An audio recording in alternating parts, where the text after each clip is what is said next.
I think they're still evolving. To your point, I think AI is still so new in terms of how we're leveraging it across all of media to make our decisions, to set our strategies, to understand and define audiences, all the way through campaign targeting, and then of course, close the loop on measurement. I think what we're seeing is that AI is an accelerant of the things that we were already doing. So not necessarily providing a different alternative strategy, but instead amplifying and making the strategies we were already focused on, personalization, bringing people through the funnel faster and easier, and the ability to do it more at scale. So I don't know that our clients have shifted expectations yet. I think we're all still in the learning phase. Absolutely. Want to talk about what I'm going to assume is a favorite topic of yours. Wanted to talk about moving beyond clicks and conversions.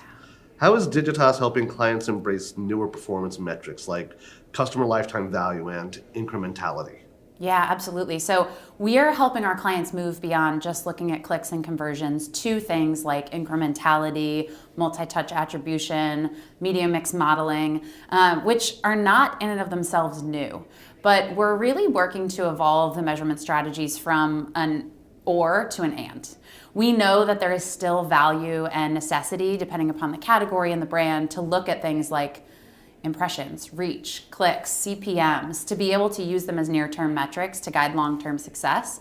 But what we're trying to really do is ensure that we're linking those things and proving some sort of association with the longer-term moving brand metrics. So that could be brand awareness, consideration, favorability, or customer lifetime value, like you mentioned. So really we're seeing it as an and I think the brands that are moving fastest on this journey are the brands that have the ability to move against multiple metrics, to understand there isn't going to be one silver bullet that is the indicator of success and to guide the decisions, but to use a multitude of metrics, be it a composite score or multiple kind of conjoined metrics into one ecosystem that allows us to make decisions more holistically. That is way beyond the click. Thank you. Also wanted to get a sense of how your teams are integrating deep learning tools to make mid-campaign adjustments. In effect, a real-time feedback loop that actually helps drive better outcomes. How does that work? Yeah, so as we think about using deep learning to help inform our decisions, both in the planning phase, but also mid-flight and making optimizations, it's really about kind of trusting but verifying the sources. So first, understanding what tools are available to us in the buying platforms, be it third-party data providers or tools within our DSPs or buying platforms.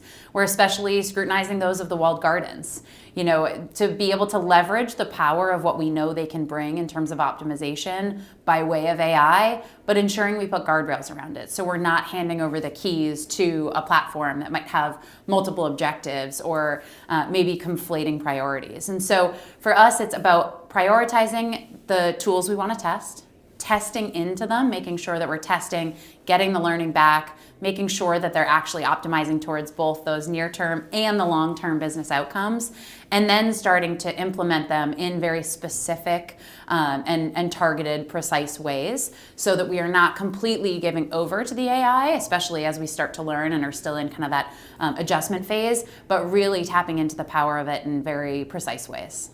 Excellent. With testing and innovation becoming more data-driven, how do you strike the right balance between taking creative risks and staying grounded in performance? Yeah, that's a great question. As we think about moving to a more data-driven ecosystem, we do have to balance being able to test into things and still allowing for what we know is tried and true to run. And I think we do that with very specific and concerted efforts around test and learn. So kind of thinking of it as like an 80-20 rule. 80% of the budget is going to go to the things we know to be true that are going to continue to amplify the performance we've seen, but taking maybe 20% of that budget and focused on testing into new things. One of the things that I've seen clients maybe misstep on when they're starting to test into new territories is not giving it enough budget and not giving it enough runway to run. So you might bring in a new creative asset and you give it, one day and it's not performing. That's not enough to allow it the potential it could have in terms of performance, both short and long term.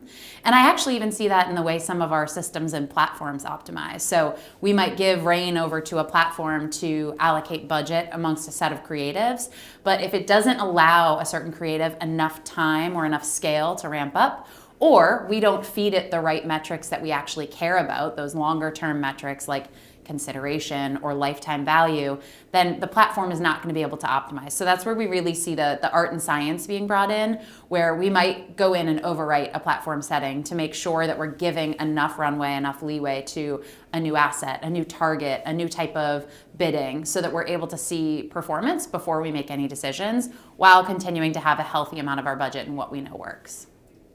Perfect blend of art and science. One last question. You've said so many forward-thinking things and made so many great points already, but wanted to get you to crystal ball it a little bit more. So looking ahead, what trends or technologies do you think will most fundamentally reshape performance marketing in the next, say, 2 to 3 years? And how is Digitas preparing for that shift? Yeah, so as I think about performance marketing in the next 2 to 3 years, using that crystal ball, one of the things that I think will most fundamentally shift the future of performance is actually creative. I think AI, of course, as an underlayer of technology from a bidding perspective, from a targeting perspective, absolutely a game changer. But I think what is going to be truly an unlock for brands is when they bring that power of that technology into their creative. Not just which creative gets the most budget, how we allocate or optimize between, but how do we actually use real-time learnings to generate new content and create a content engine that continually feeds performance of the brand.